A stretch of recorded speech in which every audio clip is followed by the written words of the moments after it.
The hardest thing I've ever had to do in this lifetime is say goodbye to the love of my life. She passed away from a sickness that I don't even want to get into because it hurts me deeply. Took me 3 long years to start dating again. When I turned 30, I told myself, I have to get out there. I have to do this. She would want me to do this. She would want me to find someone that I can spend my life with. I know it well. Imagine I find someone I thought that she was perfect. But here's the thing.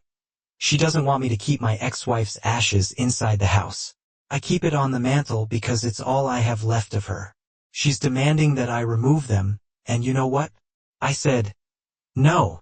Well, when I came home from work today, I looked inside my house and I realized that it's gone. She took it. I lost my wife, Alicia, to cancer 3 years ago. We were married for 5 years, but we've been together since we were teenagers. Alicia was my whole world, and I'm not exaggerating when I say that losing her was like losing a part of myself that I'll never get back. She was 28, and we thought that we had a lifetime ahead of us, but I guess it just wasn't in the cards for her. I turned 30 last year, and it was a huge wake-up call for me.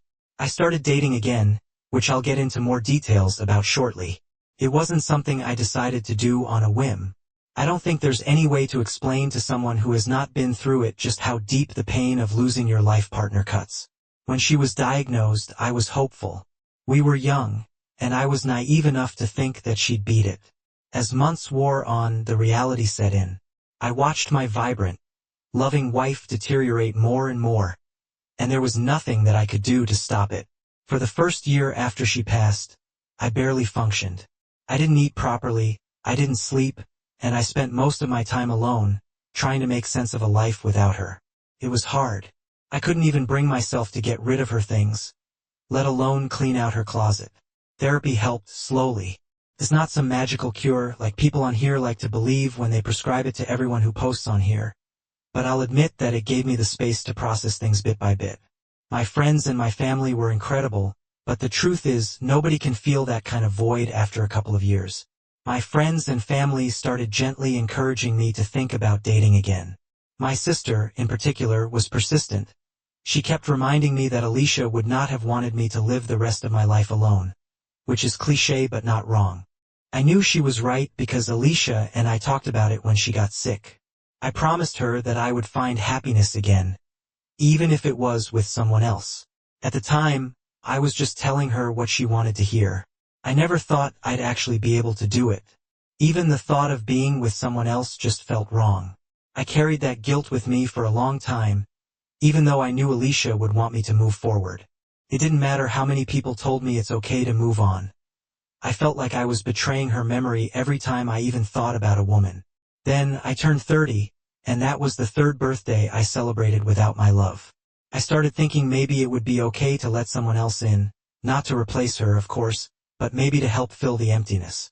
Well, this year I finally took the plunge. Online dating is an experience for sure. I signed up for a couple of dating apps, and it was terrifying. Lying didn't realize how vulnerable it would feel to put myself out there again. The first few dates were awkward or outright horrible. I felt guilty for even being there, and it did not feel fair to anyone involved. I kept comparing every woman to her, which wasn't fair. I knew that, but I couldn't help it. They weren't Alicia. After a few months of the same thing, I honestly almost gave up. But then I met Shelley. Shelley was warm, funny, full of life. She had this force energy that made me want to be around her. She wasn't Alicia, of course, but for the first time, I didn't feel like I was looking for someone to replace her. Shelley was her own person, and I genuinely enjoyed her company.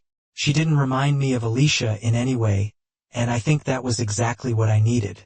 We started seeing each other regularly, and it felt damn good. I'd forgotten what it was like to just enjoy someone's presence, to laugh, to have fun, and even to feel a little nervous about the future. It was complicated. Every step that we took forward as a couple was a reminder that I was leaving a part of my life behind. I felt like I was betraying Alicia, even though I knew that she would want me to move on. The guilt and doubts were hard to shake, but I kept pushing through. The first real issue in our relationship came up when Shelley was over at my house. She'd been over before, so she was probably feeling a little more comfortable and at ease, which I was happy about. I guess she was looking around more because of it, and she noticed something that I had not thought much about in a while. Alicia's urn. I kept it on the mantel in my living room, and it's not some grand display or anything. It's just there because it's where Alicia belongs. It's her home just as much as it's mine, and I think it's just become a part of the scenery for me, so I didn't even clock it in until Shelley did. She kind of paused when she saw it, stared at it for a second, then asked me if it wasn't a bit weird to have her on display, considering the earnest all I had left of my wife. No, it's not, I said. I don't think it's weird. It holds her ashes, yes, but it also holds the memories of the life that we shared. In my mind, it's not weird. I didn't manage to articulate any of this in the moment, and Shelley changed the subject really quick, but her comment kept bugging me. It made me question whether Shelley really understood me or if she ever could. She would never be through what I've been through. It was easy to look at my situation from the outside and judge me. Maybe Shelley just didn't get it. Maybe she didn't understand that Alicia wasn't just someone I loved. She was my best friend, my partner, and everything. For a while, I considered ending things with Shelley because of that comment. I thought that if she couldn't understand the significance of the urn, then she couldn't understand me. But I sort of just talked myself into giving her the benefit of the doubt because every time I thought about ending things with her, I thought about having to start back all over again with someone else. It had been hard enough the second time around in any case. Shelley had never been in my shoes. She likely just didn't get it and needed time to understand why I kept Alicia's urn so close. I wanted to believe that she was a good person, that she wasn't trying to undermine my memories or my grief. Yesterday, all that fell apart. I came home from work, and the urn was gone. My first reaction was panic, and then I convinced myself that I must have moved it and forgotten about it, even though in 3 years, I've never moved it once. I searched the whole house anyways multiple times. By which point, I don't know if I was more panicked or afraid. The only person who's been in my house recently is Shelley. I didn't want to believe that she could do something like that, but I couldn't ignore the possibility. So I called her to check. I stayed calm, even though it was a struggle at that point, and asked if she had seen the urn. Simple, non-accusatory, right? She acted confused and said no. But something in her tone was obviously off. I didn't know how to explain it, but it felt like she was hiding something. I didn't want to just come out and accuse her of it, though, and I was afraid that if I did, it might make things worse. If she had the ashes and I made her mad and made her panic, what would she do? The plan I came up with instead was turning to my neighbor, Morgan. He's a good dude, we don't talk much, but he lives right across the street, and I know that he's got a good security camera pointed down his driveway, which means it's also pointing right at my home. We're friendly with each other, but nothing usually is more than a quick, hey. So, it was a little awkward, but I was desperate. I asked him if he had seen anything unusual around my house that day, and though he seemed surprised, he offered to check the footage. Like I said, he's a good dude. It didn't take long to find out what we were looking for. Shelley. The footage showed her walking into my house while I was at work and leaving with something in her hands, the same size, the same shape, the same color as the ear. It's a very distinct color, so I know what it was. I've been sitting here for hours just staring at the footage, trying to figure out what to do. I feel like I'm in a nightmare. I know I can't confront her outright, but what if she's already gotten rid of the ashes? I can't risk losing what little I have left of Alicia. I also can't just sit here and do nothing. I feel sick. I don't know how to fix all this. Number 1. Hey, guys. Let's just jump into it. Right here it is. I decided to confront Shelley. In the back of my mind, I was afraid that pushing her would lead to an even worse consequence. But I couldn't just sit around with my hands under my butt, thumbing my fingers in limbo, hoping the ashes would magically reappear. My nerves were shot when I invited her over, but I stayed calm outwardly. I started by asking her directly if she had taken the ear. Same as the phone call, her initial reaction was confusion, then denial. She looked me straight in the eyes and said that she had no idea what I was talking about. It was chilling how convincing she actually tried to be. If I hadn't seen the footage of her walking out with the ear, if I hadn't played it back 1,000 times, I could see myself believing her. I told her I had proof, and the second those words left my mouth, I saw the shift in her. She went from feigning innocence to complete defensiveness. There was no remorse, no apology, just doubling down. Telling me that keeping Alicia's ashes was unhealthy, and that it was time to move on, and that she had taken them to help me. After a certain point of the same back and forth, I begged her, pleaded. I didn't even care about pride at this point. I just wanted it back. I told her how much those ashes meant to me, how they were all that I had left of her, and how they gave me a sense of connection to her even after she was gone. Shelley wouldn't budge. Finally, she told me she had already gotten rid of them. She didn't say how, she didn't say where, but the way she said it was casual, like she was talking about throwing away an old piece of furniture. Hearing those words broke something inside of me.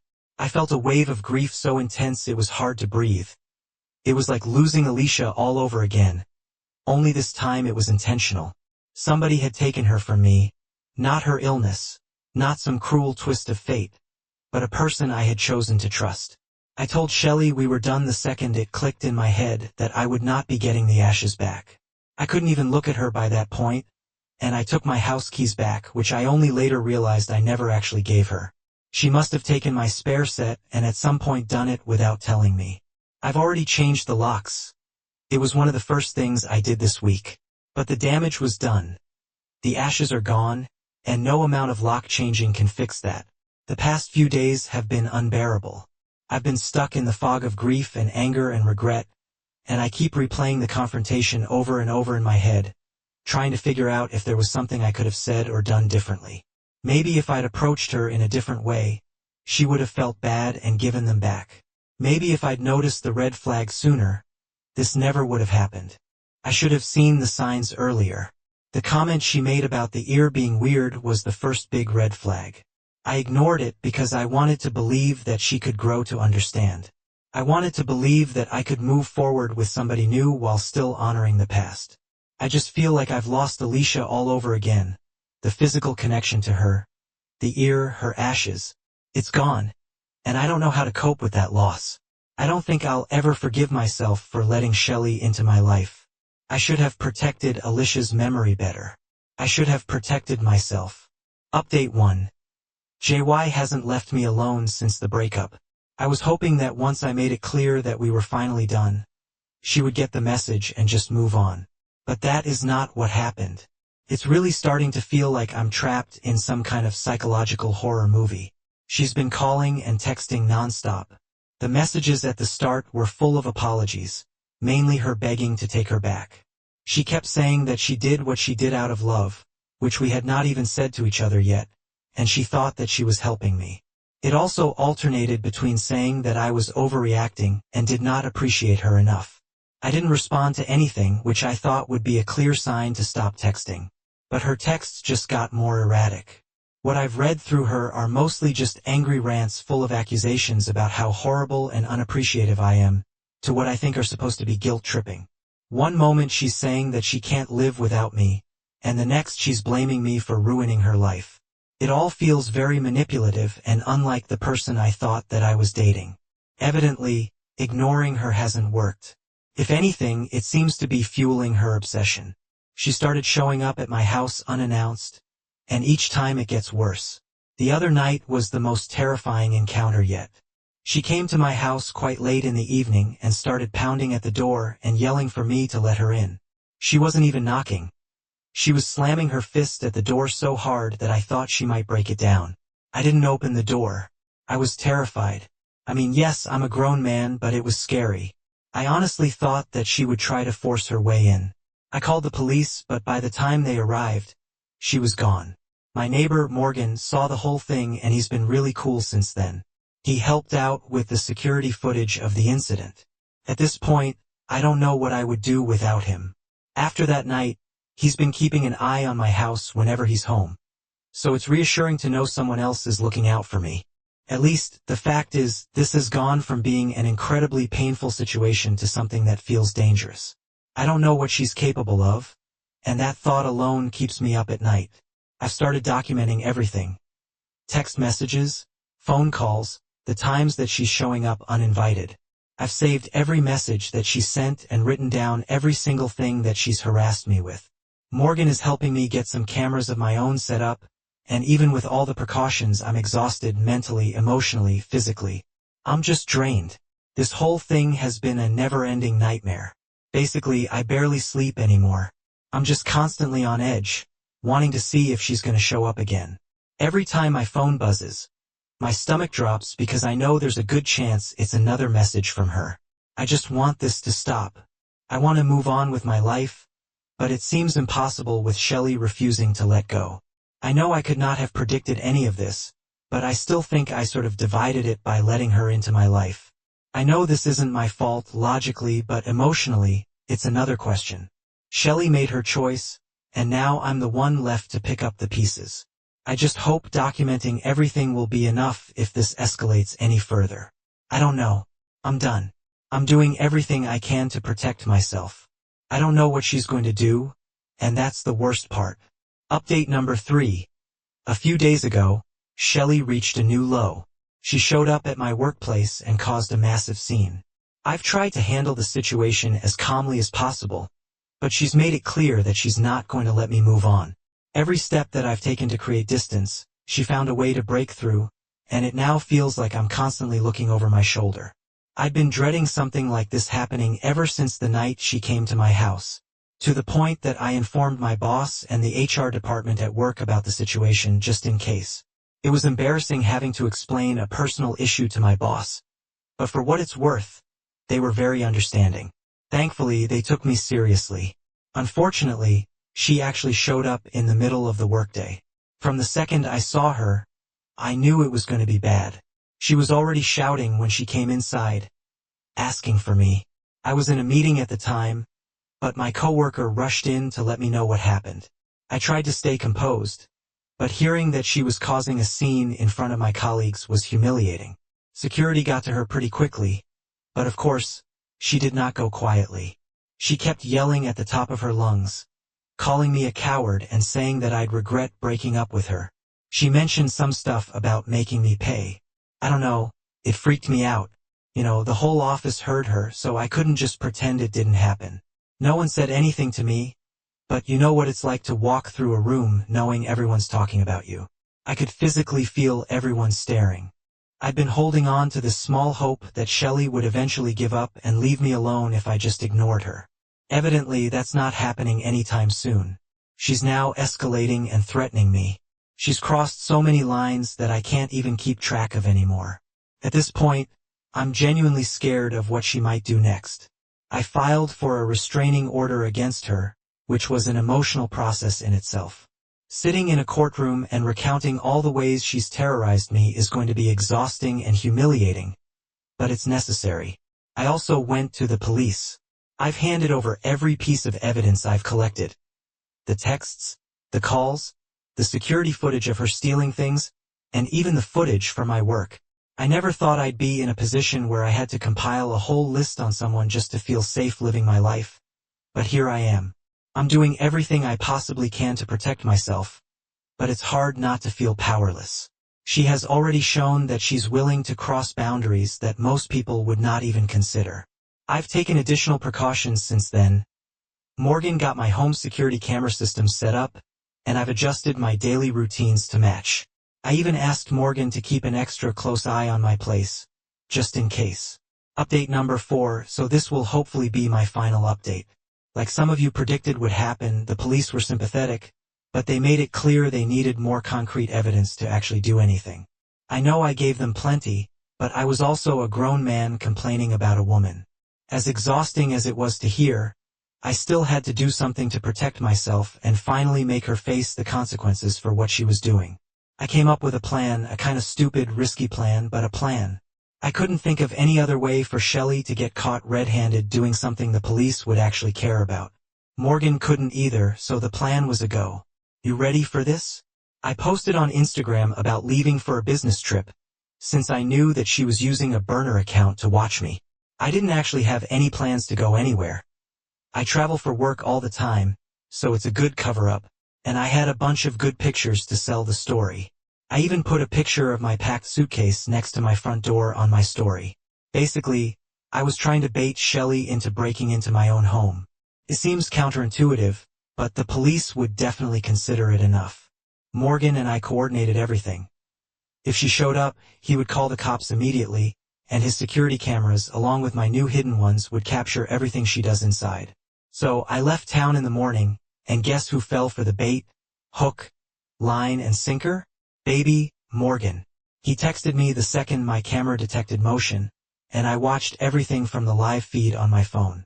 She walked up to the front door with a freaking crowbar and tried to pry it open. She didn't even get very far before the cops that Morgan called showed up. She was arrested, thank goodness, because breaking and entering with a crowbar is apparently a crime, and it's about as red-handed as you can get. They found a duffel bag with her when they arrested her, and I don't know what she was planning to do exactly, but the thought of her coming prepared with tools and a bag kind of freaks me out. To me, it's clear this was not a spur-of-the-moment thing. She had actually prepared for it. As much as it freaked me out, it sort of justified how paranoid I've been over the last few weeks. I don't know how far she would have gone. I pressed charges for the attempted break-in, as well as for her watching me. I handed over the evidence I've collected over the past few weeks, along with the additional videos of her trying to break in. The officers I spoke to seemed to take everything very seriously and assured me that with the sheer amount of evidence provided, Shell would likely face significant consequences. Significantly knowing she's in custody, even temporarily, gives me a sense of relief I haven't felt in what seemed like forever. I'm not naive. I know this might not be the end of it, depending on how the legal process plays out, but there's always a chance that she could come back into my life in some way. For now, I'm choosing to focus on the fact that I am safe, and she's being held accountable. I can't thank Morgan enough for this help. He's been a constant sort of support through all this, and I don't know what I would have done without him. If there's any silver lining to this entire nightmare, it's that it reminded me of how important good neighbors and good friends are. I would not have been able to pull this off alone. I hope this is the last time I need to write about Shelley. I'm ready to close this chapter of my life and focus on moving forward. Thank you to everyone who's reached out with advice and support. It's meant more to me than I could put into words. But I mean it from the bottom of my heart when I say I hope I never open this again. Update number 5. Opened it again. Well, would you look at that? I'm back. And it's not really anything bad. This is actually a good update. I just have to... Well, I'm relieved to finally say the nightmare is over. Shelley was sentenced to prison for the break-ins and watching me. As much as I wish this had never happened, it's a relief to see justice served. During the investigation, the police uncovered more of Shelley's intentions than I ever imagined possible. They discovered that she had been planning to put, well, how do I say this in a PG way, harm on me if I refused to take her back. I still can't wrap my head around it. I mean, there were red flags, of course.